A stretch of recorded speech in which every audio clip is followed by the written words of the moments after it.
I'm Raysa. Thank you so much for coming to my exhibition. I just want to get right into this. To me, college feels like some amazing roller coaster. And like any roller coaster worth riding, it has a very, very long line. And I feel like I've been waiting in that line for the past 17 years, watching as I just get closer and closer. And right now, I find myself at the very front of the line, and the attendant is ushering me forward, asking how many people are in my party, and I'm terrified. I just want to run away, avoid it all, avoid the very thing I've been so excited for so incredibly long. And what makes my roller coaster even more scary is that I want to go to film school. And for the past few years, I've been finding internships and taking advantage of programs, which leads me to this semester. This semester, I took an internship with ACMA, the Asian Culture Media Alliance. They presented me with some big fancy mission statement about representing marginalized people through film, which, by the way, is my dream job. But what I got was being lectured in a room by a white man, being one of the few Asian students in the room. It felt very disheartening, and however, my internship couldn't give me what I needed, I pivoted. This past semester, I've been standing behind the velvet rope before being allowed to ride that roller coaster. My application process has been a nonstop avalanche. Yeah, my application process has been a nonstop avalanche of spreadsheets, Instagram DMs, and so much essay revisions, script revisions, crying, smiling, a 200% increase in screen time, thousands of application portals it feels like. But all of the coordination, action, and planning has taught me exactly what I needed. I learned how to build a crew from the bottom up. I learned how to cast actors. I learned how to organize catering, generate call sheets, things I didn't think I would be able to learn until I got to film school. And yes, of course, I learned the most important thing, how to pivot when things aren't working. I came in expecting hands-on lessons that could help me create my college application, or at least teach me valuable skills like fundraising and everything I just listed. They told me that it would be a multi-week course where I would receive hands-on lessons and talk to amazing guest speakers. And it wasn't what I wanted, but they taught me more than what I could have imagined. When applying to film school, it isn't the typical application. You'll see here, this is the regular college application, but here's the film school one. ACMA couldn't help me create a film. I was hopeful ACMA could help me create a film, but when I read the paperwork where they said that they would own whatever I created and how I distributed it, it gave me pause. I felt disheartened, and I realized that for me to create what I wanted and what I needed, it couldn't be with ACMA. And that's when I pivoted. I created a GoFundMe where the sole intent was just feeding my cast and crew. A very small cast and crew. I was hoping to raise about $200. And I was so incredibly and so pleasantly surprised when I raised $1,300. I realized that there are people out there who want to help you. You just need to ask. I wrote a first draft, a bad first draft, but with the help of my first AD and script supervisor, Kalahari,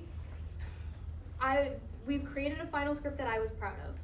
My oldest friend, Connor, is a talented cinematographer who took time out of his busy schedule to help me. My acting coach connected me with 3 young actors who starred in my final film, Places Please. So many people came together to help me purely out of the kindness of their own heart. ACMA couldn't be the network I needed them to be, but they didn't have to. I had my own network already, I just needed to see it. While I had my network, I also needed to be self-directed. My college application wasn't going to be a project for ACMA, and I didn't have a mentor or an organization to lean on. It was scary because every mistake was my own, but so was every triumph. I was responsible for communicating with actors that they'd been cast, creating the schedule, and when I messed up the catering, I fixed it.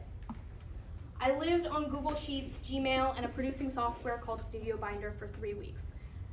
Simply just checking to see if I left any cracks in my meticulous plans. This semester showed me how to find the balance between self-directed independence and teamwork. And here's my final video. pause so that we can get this properly set up. While I'm paused, does anyone have any questions for me that I can answer? We're about halfway through my presentation. You said something about catering that was messed up? Yeah. So the catering got messed up. So the catering website was a little bit confusing, and I had never organized catering before, so I just kind of felt like it was a lot of shots in the dark, like, that I didn't completely understand. So let me get over there because I can't see what's happening. And it just the people, so the portal to place an order was extremely confusing. I knew exactly what I wanted. I wanted to buy a couple of trays, like pre-made catering trays with falafel, what's it called, the bread? No. Pita? What? Pita? Yeah, pita, hummus, etc. But what ended up happening is that they have those trays, and one of the trays cost like $20, but they have these meals that they sell called they had things called falafel meals and pita meals. So I was trying to buy one falafel tray and one pita tray, but what I ended up buying was one falafel meal and one pita meal, and they are priced so extremely similarly, and they are labeled so similarly that I bought 2 individual meals instead of 2 trays. But thankfully they called me and they fixed it and they ironed it all out before I spent $200 on catering, which was I'm really happy that they picked that up, because I would not have until it got delivered, and I would have been really confused and upset, and I probably would have cried on the day. And the day, if you work on a set is so hectic. There are people screaming, people running everywhere. Kind of feels like one thing's on fire at a time, if I'm being honest. I am a student too. Those are professional sets even. And somehow it was a very streamlined set. And I finished that day, and all I could feel was just so much pride in myself. I didn't think I would be able to make that happen. And what really just solidified it is, so my actors and my crew, they all texted me. I send thank you cards out to everyone. Everyone, when they do these really big, because they came in, worked for free, they did huge things for me. They did me a massive solid, and I'm not joking, I called in every favor I had. But I wrote them thank you notes, and all I got in response was just thank you so much, because you gave me experience and you ran a very good set. And I got thank yous from their parents.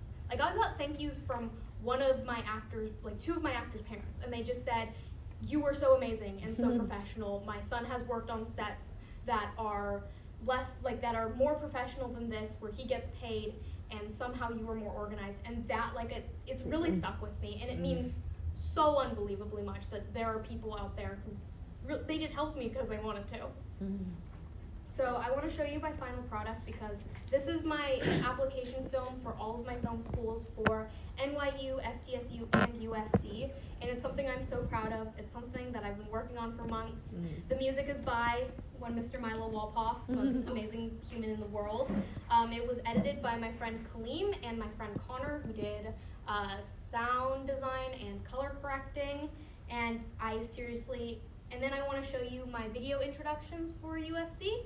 One is my first draft, it was just a stream of consciousness, but it felt really good to get it all out, so I really wanted to show these off because I'm really proud of them. All right.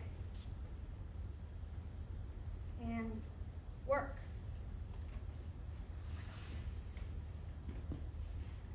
Will it work if I just do it like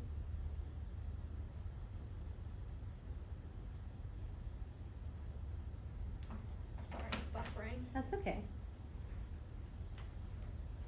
Let me see if I can just. We have time. It's okay. And then also, I don't know, the computers are always weird. Any other questions while I continue to try and figure this out?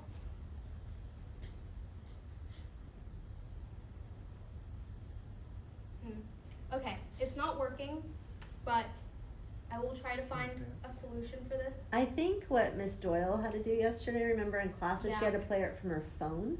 Do you want to try? I don't think I ended up playing from. Oh, she did it? She did it from her laptop. But that was working a second ago before we paused to fix the audio. Oh. Okay, we might have to play it out off of my computer, the audio off of my computer then. Goodness, I can't see my scroll even.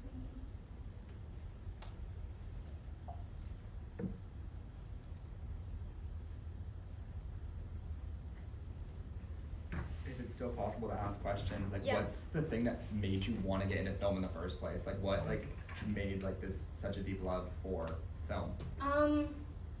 So I did the 48-hour film festival when straight out of freshman year. I still wanted to be an engineer at that time, but I was kind of realizing I actually hate science, and I can't sit in a classroom and just listen to someone talk to me so that I can learn something I want to do. It just doesn't work that way.